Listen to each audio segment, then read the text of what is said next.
शिव महापुराण में एक बड़ी सुंदर बात कही है महाराज। यदि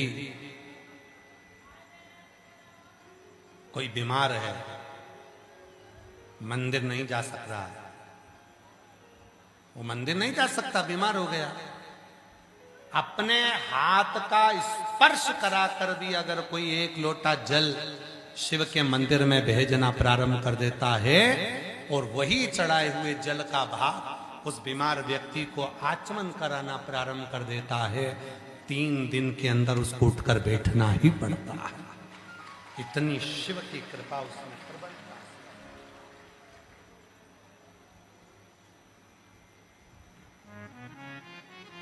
क्यों गुरुजी, क्या हाथ का इतना असर पड़ता है?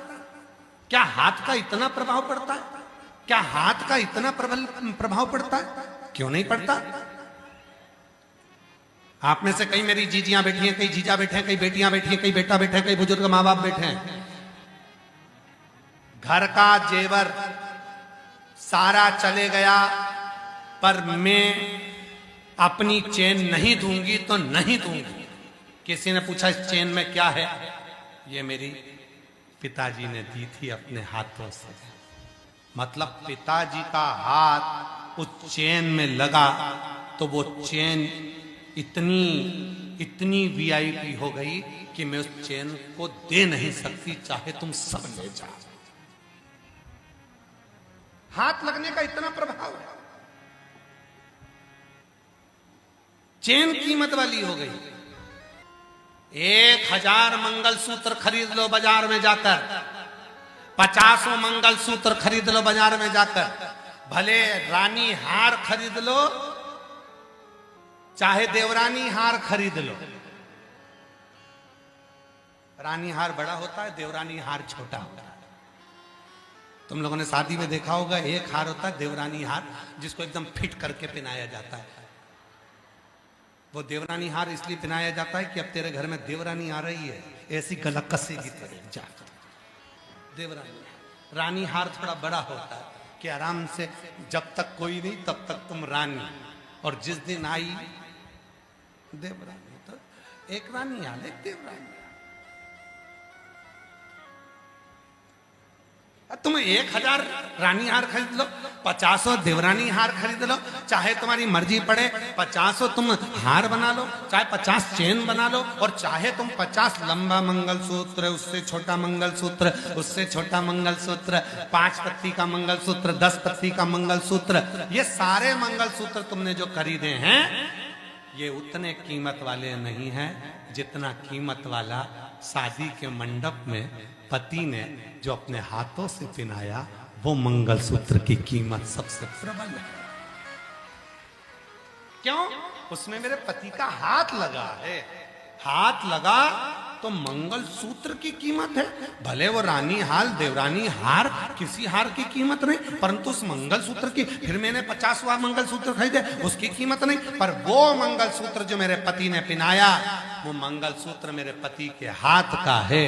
पहला मेरे पति के हाथ का मंगलसूत्र मेरे गले में आया, फिर भले हम करोड़पति बन गए, धनपति बन गए, 50 ले लिए, 10 ले लिए, 20 ले लिए, उसकी इतनी कीमत नहीं है जो पति के हाथ से, भले उस परिस्थिति में, भले गरीब परिस्थिति में, भले बेकार परिस्थिति में वो मंगलसूत्र मेरे गले में आया था, पर वो मेरे पति के हाथ का है। वो मंगलसूत्र मूल है। उसी तरह शिव महापुराण की कथा कहती है, शंकर को चढ़ने वाला जल किसके हाथ से चढ़ रहा है, कौन हाथ लगाकर भेजा है, ये बेलपत्री किसके हाथ से मिल रही है, कौन लाकर दिया है। शिव जी पे चढ़ा हुआ बेलपत्र हमारे पास आया, वो हाथ मूल है, और उस हाथ का स्पर्श हुआ तो जीवन की सार्थकता मूल बन जाए।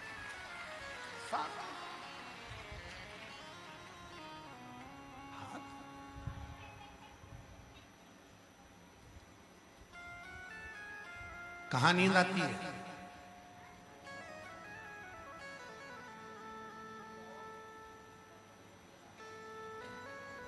शादी में डिस्को होता रहता है, शादी में महिला संगीत होता रहता है, डिस्को होता है, डीजे बजते हैं, बैंड बाजे बजते हैं, नगाड़े बजते हैं, शादी में डिस्को होता है, बहुत सारा लोग नाचते हैं, नींद आती है क्या वहां पर? जम के बोलो जरा। नहीं आती।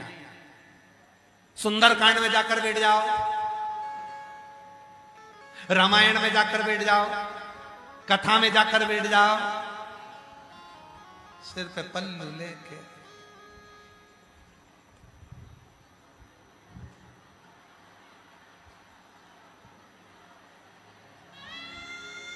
वो पड़ोसन ने उठाया, सो रही है। तो फिर ऐसी ऐसी क्या कर रही? कहीं नहीं, भोलेनाथ जी भाग रहे थे तो बुला रही थी। बाबा भाग रहा है, बुला रहा है। कहां नींद आई है?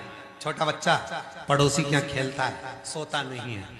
छोटा बच्चा पड़ोसन के यहाँ जाएगा, खेलेगा, सोएगा नहीं। छोटा बच्चा पूरे मोहल्ले में जाएगा, खेलेगा, सोएगा नहीं। पर वो छोटा बच्चा जैसे ही मम्मा की गोद में आएगा, माँ की गोद में आएगा, और माँ की गोद में आके जैसे ही लेटा और माँ ने उस पे हाथ रखा, और वो बच्चे को धीरे से बिना खाए पिए, कुछ नहीं खाया पिया, तो भी बस माँ की गोद में उसको नींद आना प्रारंभ हो जाती है। उसी तरह नींद अगर सही आती है तो परमात्मा की गोद में ही आती है, श्री हरि की गोद में ही आती है।